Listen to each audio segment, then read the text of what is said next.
falando sobre isso, para mim ficou muito claro essa cabeça, né, de colono que a gente ainda não consegue se desvincular. E depois dessa mudança entre a influência europeia na música e depois a gente sofrendo, né, essa influência dos Estados Unidos por uma questão mercadológica, né, uma nação imperialista que, enfim, que conquista o mundo com a sua arte, vendendo e pegando o dinheiro nosso e transpondo para lá. E ainda montando festivais, tipo, né, premiações em que você é considerado um jazzista latino e que para você ganhar a premiação fazendo a sua música, você tem que se submeter a um júri dos Estados Unidos para você ganhar um prêmio fazendo a sua música que é chamada de jazz. E a gente vai, né, concorrer a esses prêmios e volta, né, com esse prêmio nas costas, no seu currículo e ainda, né, se enaltecendo, olha, ganhei um prêmio dos norte-americanos, do imperialista, que pegou a nossa música e enfiou o saxofone como um instrumento norte-americano, goela abaixo. Talvez não goela abaixo, mas eu acho que sim, né, pela questão imperialista, né, da natureza, da nação, né, dos Estados Unidos. E isso, para mim, ela fica muito evidente quando a gente não consegue mais saber as origens do instrumento quando chega no Brasil, né? E saber qual é a linguagem desse saxofone, né? Então, e a gente vê as discussões que aparecem, né, por ali, e as pessoas, muitos representantes importantes, né, também não sabem dizer. E isso é muito triste para a nossa cultura, eu acho. E talvez uma perda de identidade e a gente só não perde essa identidade por movimentos. Eu acho que como a escola, né, a escola Portátil do Choro, a escola aqui também, agora que tem a Escola do Choro de São Paulo. Estou falando do choro porque é uma coisa muito presente, né, na minha vida e foi aonde eu busquei o alicerce para desenvolver a minha própria linguagem musical. Não estou dizendo uma linguagem brasileira, mas a minha voz no saxofone, né? Porque é um fator de identificação.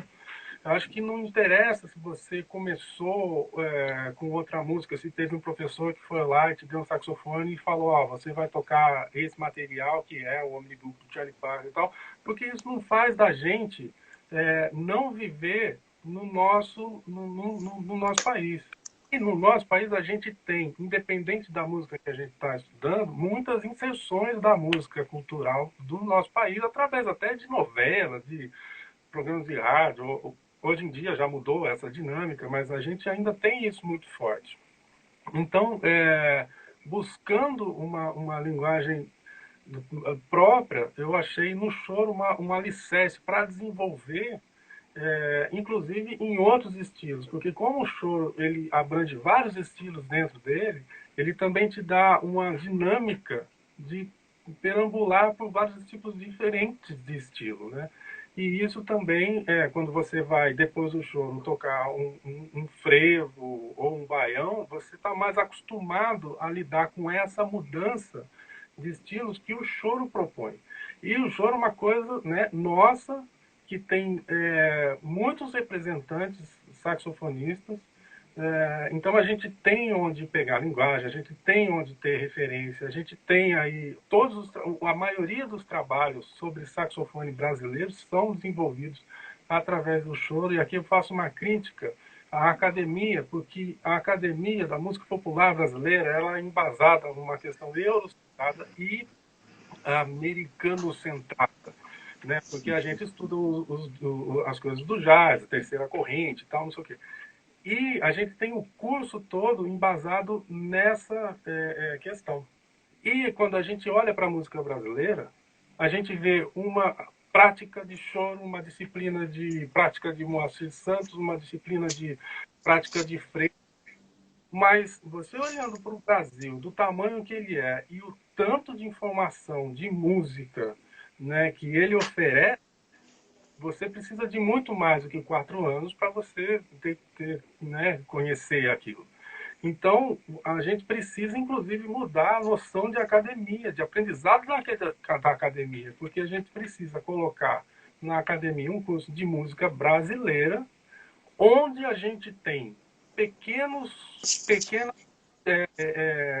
disciplinas como prática de bebop, prática de hard bop, prática de jazz moderno, prática dessas coisas. Mas a questão toda é como isso vai para a academia também.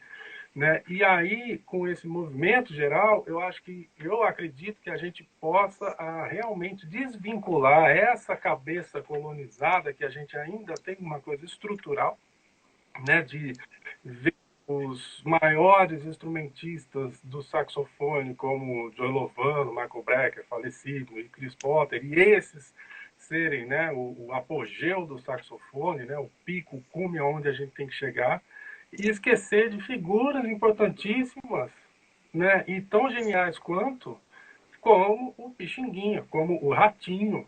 Né? Você vê aquela gravação do Ratinho, que eu sempre falo dela, do Brincando com o Saxofone. Que é aquilo, né, cara? E é extremamente brasileira, né? Então, acho que reconhecer a gente como nação é dar valor a essa nossa música, a nossa folclore, a nossa cultura em geral, e sim, não esquecer das coisas que a gente assume também como culturais, né? Tipo, o jazz, na música norte-americana, ele está na nossa cultura. E a gente não precisa fechar os olhos para isso, nem os ouvidos. E também não precisa negar, né? Mas o grande problema da história é, no meu entendimento, é você tratar isso de demasiado importante, né? Esquecer e substituir de fora, aliás, substituir a nossa cultura por uma cultura que vem de fora. Né? Esse é o problema. Eu acho que é muito rico, e nós somos brasileiros e a gente vem dessa miscigenação de tudo quanto é coisa. Então é muito rico qualquer música influenciando a nossa. Mas o que é pobre é a gente sobrepor isso à nossa cultura. Né? Então, o que eu acho sobre esse artigo é exatamente que reflete a nossa falta de decolonialidade, né? A nossa descolonização social, assim, na nossa cabeça. E a gente pode fazer isso, né, através da música, conhecendo. Por isso que eu acho a sua pesquisa super importante, porque quando a gente conhece e vê que os Estados Unidos não foi tão importante assim na inserção do saxofone, a gente começa a falar, opa, eu tenho uma identidade aí,